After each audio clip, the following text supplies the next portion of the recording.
In the deserted garden, Li Xiaoyuan stood silently amidst the bare, gaunt trees, their thin branches reflecting the fate of a woman far from home.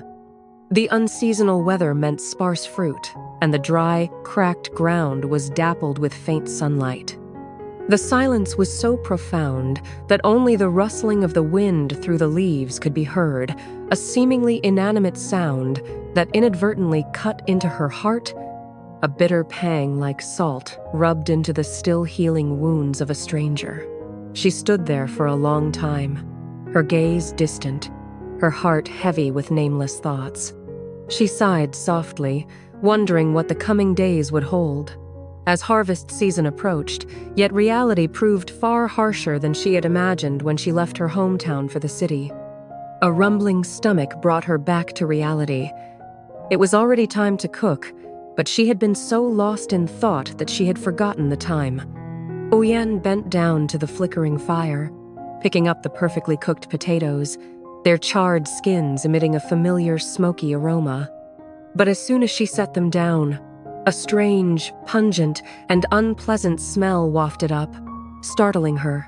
Uyen frowned slightly, a premonition of something bad. Indeed, the potatoes were completely spoiled from being left out for too long. Their insides were dark, mushy, and inedible. Looking at them lying silently on the old wintry basket, Uyen felt a pang in her heart. Those potatoes, how much they resembled her own life because of her relentless struggle, because of the whirlwind of making a living. She had unknowingly allowed the most important things to rot away. A vague emptiness spread through her chest. Uyen looked up at the sky, which was gradually turning gray, and a familiar question, one she had deliberately avoided, echoed in her mind. The rainy season is coming, the weather is getting colder. How is Mom doing at home right now? That question was like a small, sharp needle, relentlessly piercing her mind. Uyen couldn't understand why her mother had Theon's phone number, the man who had always silently helped her, yet she hadn't once called or even sent a message. That silence made Uyen strangely uneasy. She tried to reassure herself that perhaps her mother was still healthy. Perhaps she didn't want to bother her daughter.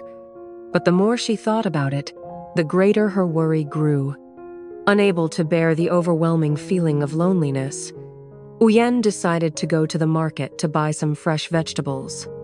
She told herself it was to prepare a meal, but deep down, it was just an excuse to immerse herself in the bustling crowd, to find a little warmth of life, to dispel the emptiness gnawing at her heart. The midday market was noisy, the sounds of vendors hawking their wares, bargaining, and laughter echoing chaotically. But for Uyen, it was all just a hazy veil covering her troubled mind. In the midst of that space, a familiar voice suddenly called out, full of surprise, "Uyen! Is that you, Uyen?" Uyen startled and turned around. In front of her was Sister Six, an old neighbor from her hometown, now visiting relatives in the city. Sister Six's face was tanned by the sun, her eyes a mixture of surprise and sorrow at seeing Uyen so thin and haggard compared to when she left home. The reunion, which she thought would bring warmth, instead brought news that choked Uyen's heart. Sister Six looked at her for a long time, her voice low, half reproachful, half sympathetic. "Your mother has had bronchitis for the past few days.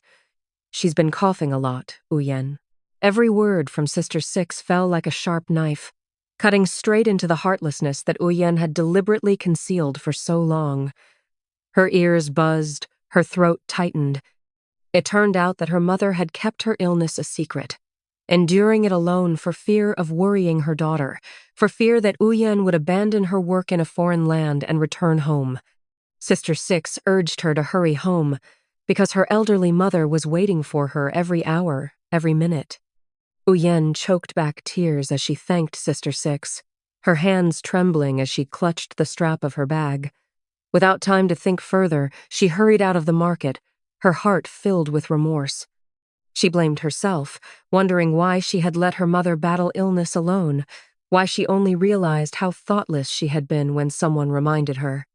On the way home, Uyen stopped at her familiar porridge stall at the beginning of the market, the place her mother always mentioned whenever the weather changed. She bought a bowl of porridge for 25,000 dong. The steaming bowl of porridge in Uyen's hands suddenly felt heavy, not because of its weight, but because of the burden of her thoughts. The warmth from the porridge spread, but Uyen's heart was icy cold. At the same time, elsewhere, in his company office, Taean was also reeling from the pressure of work. The clock was almost 2 p.m., but he hadn't had time to eat. Before him lay a price list for seafood that needed processing urgently for a large construction project. The endless numbers strained his mind. Even so, in that rare moment, his thoughts unconsciously drifted to the old garden, where the quiet girl he always cared about lived. I wonder how Uyen is doing now. Taean wanted to spend more time with Uyen, wanted to do something to make her happy, to ease her uncertain days.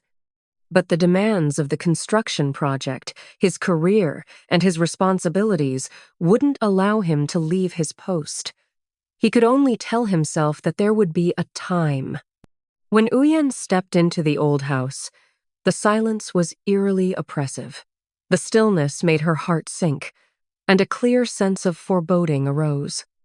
On the simple bed in the corner, her mother lay curled up, breathing heavily from the ravages of bronchitis.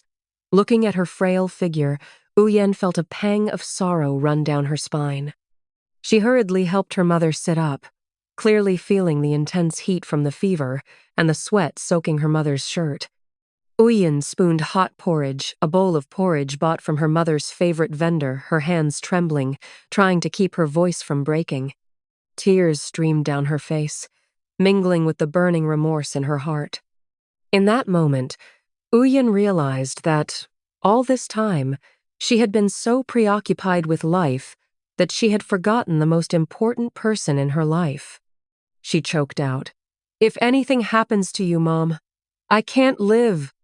These weren't just words spoken in a moment of emotion, but the broken heart of a daughter who had just realized she had almost lost the most precious thing. Her mother, though tired, still managed to smile, her eyes gentle and forgiving. "Seeing you home makes me feel much better." That very forgiveness made Uyen's heart ache even more. When her mother recounted that her stepfather had gone out drinking that morning, ignoring her illness, leaving her without a single grain of rice or a sip of water, Uyen felt an overwhelming surge of resentment.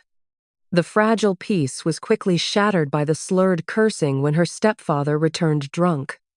As soon as he saw Uyen, he spewed venomous words, treating her presence as an eyesore. "Who gave you permission to come to my house? If you can leave, then leave." This time, Uyen didn't bow her head in submission. All the resentment and hurt she'd suppressed for years suddenly erupted into a powerful rebellion. "This is my mother's house. My stepfather has no right to forbid me." She stood there, her small frame but resolute gaze, facing the aggression that had once forced her to leave this home years ago. However, the peak of her pain came from the very mother she loved. Fearing that her drunken husband's temper would lead to her daughter being beaten, her mother reluctantly pushed Uyen out the door, tears streaming down her face. "Go. It's too dangerous here." That plea was like a sharp knife, severing the last fragile link between Uyen and her old home. She left, her trembling hands clutching the conical hat her mother had given her, her heart heavy with the thought of leaving her mother behind, alone amidst the storm of a husband addicted to alcohol and gambling. Returning from that house filled with sorrow, Uyen was suddenly stunned to see Taean, her only source of emotional support at that moment, standing beside an elegant woman. The woman possessed a refined demeanor, a calm expression, and a confident smile. Seeing Taean's gentle smile, a smile Uyen had once thought was something special, now reserved for someone else, her heart ached. Uyen felt small and lost in that scene. Her mind reeled with negative thoughts. "What am I? I can barely take care of myself. I have no home and my job is unstable." The contrast between the woman's elegance and her own haggard appearance made Uyen silently decide to bury her feelings. she told herself, as if offering bitter self-consolation. I only wish him happiness. We should remain just good friends.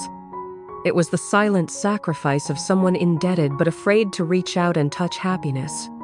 Meanwhile, at the office, the atmosphere was tense in a different way. Sister Hai, the An's older sister, after helping him resolve problems at the key construction project, frankly expressed her doubts about Uyen. When the An recounted Uyen's pitiful circumstances, about how her stepfather had once tried to sell her to pay off debts, his sympathy clashed with his sister's cold, detached composure. Sister Hai didn't believe anything unverified. With her experience and wisdom, she warned her brother in a sharp, biting voice. I'm afraid they're just taking advantage of you. The story ended with a dramatic silence, as Sister Hai secretly decided to investigate Uyen herself, with the goal of protecting her brother from being deceived. A new storm is silently brewing, signaling the next wave of turmoil that will hit Uyen's life as she not only faces family pain and insecurity in love, but also suspicion from those closest to the An.